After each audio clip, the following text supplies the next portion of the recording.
show where this model had to come and pose on stage and then she had to walk the ramp. But it grooms you a lot, it prepares you for the world ahead. So Madam has fallen off the stage into the gap behind the stage. But what you've earned is respect, and that's what I will treasure all my life.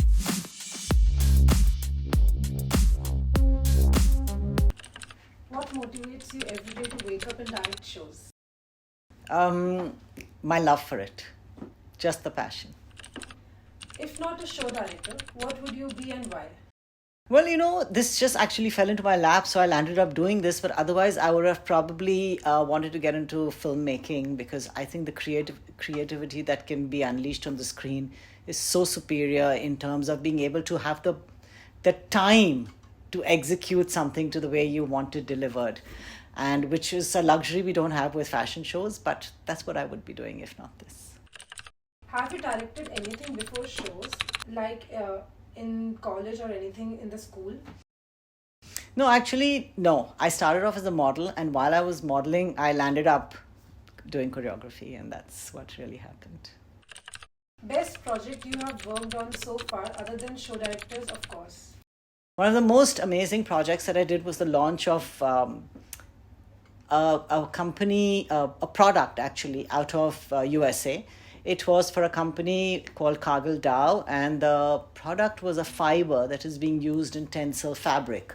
And we did this show in New York City, where I auditioned models from New York, Paris. I went to Paris and I sat on music with Ravin from Budaba, and we created the music soundtrack for the show. And we flew models in even from China and South Africa. So it was like really crazy. It was a global event that I had the opportunity to direct and put together. And we had this most amazing show for the launch of the product. And it was outstanding. It was an event to remember. What's your least favorite memory working in this industry? I think this industry has given me a lot, so I can't really complain, because this is where I've grown up and this is what I've survived doing. But I think if there's one thing that I would like to complain about this industry is payments.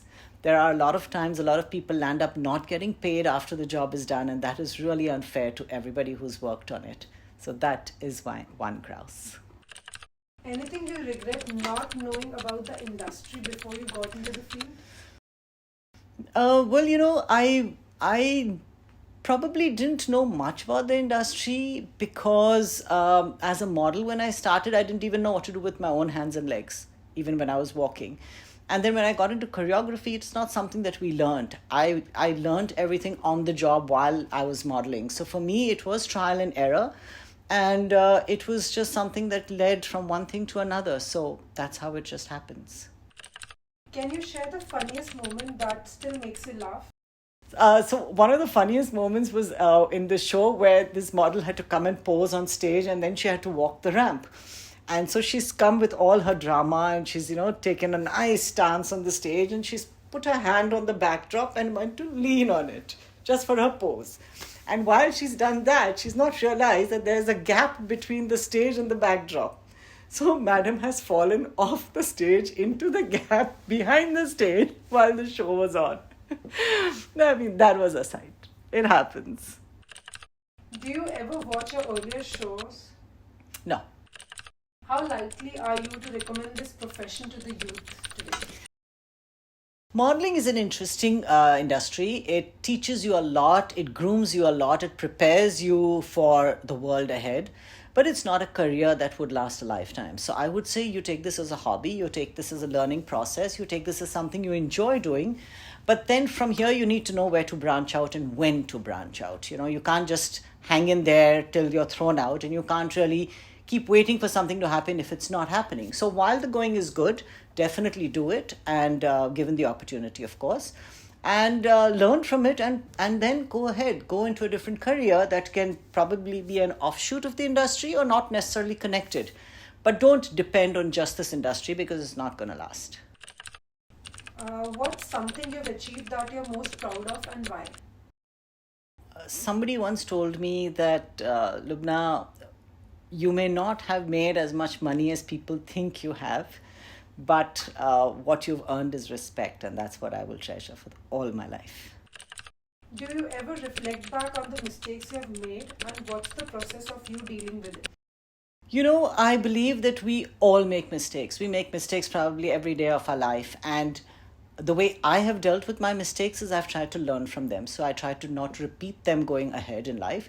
But then we are humans. We will probably make those same mistakes again. But as long as we're aware of what's happening with us and why it's happening, we have a chance of rectifying it and correcting it and avoiding it, of course, in the future. So that's what I do. I try and correct myself, and I try and stop the same things repeating again and again. What's the lowest point of your career until now? I think the lowest point of my career was COVID. I mean, the times that we have seen when COVID started was unimaginable. We never thought life would come to such a standstill. And standstill to the extent that you're financially destroyed. A lot of people from this industry had nothing to fall back on, and that was scary. Who inspire you? My work inspires me, my designers inspire me, clothes inspire me, music, lighting, everything in this industry inspires me.